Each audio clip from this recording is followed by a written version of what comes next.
सत्य असेल तेच दिसेल. भुसावळ शहरात काल रात्री झालेल्या फायरिंग प्रकरण बाजारपेठ पोलिसांनी तातडीनं हालचाल करून 2 संशयितांना ताब्यात घेतलंय. रेल्वे भंगार व्यवसायातून नगरपालिका कर्मचारी धरमसिंग उर्फ गोलू रायसिंग पंडित राहणार राहुल नगर बालाजी मंदिर जवळ भुसावळ या नगर परिषद कर्मचाऱ्यावर काल रात्री 11 वाजेच्या सुमारास मोटरसायकलवरून आलेले अमोल विनोद देवरे व अनिकेत उर्फ कालू मनोज जाधव राहणार वाल्मिक नगर या दोघांनी गोलूवर 2 राऊंड फायरिंग केली होती.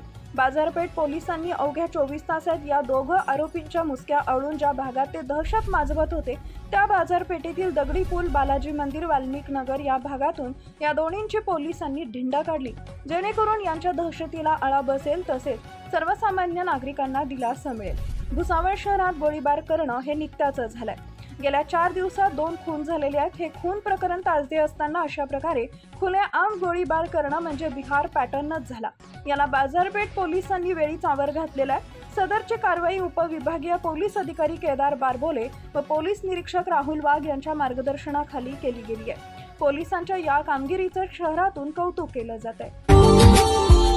Subscribe now and press the bell icon. Never miss an update.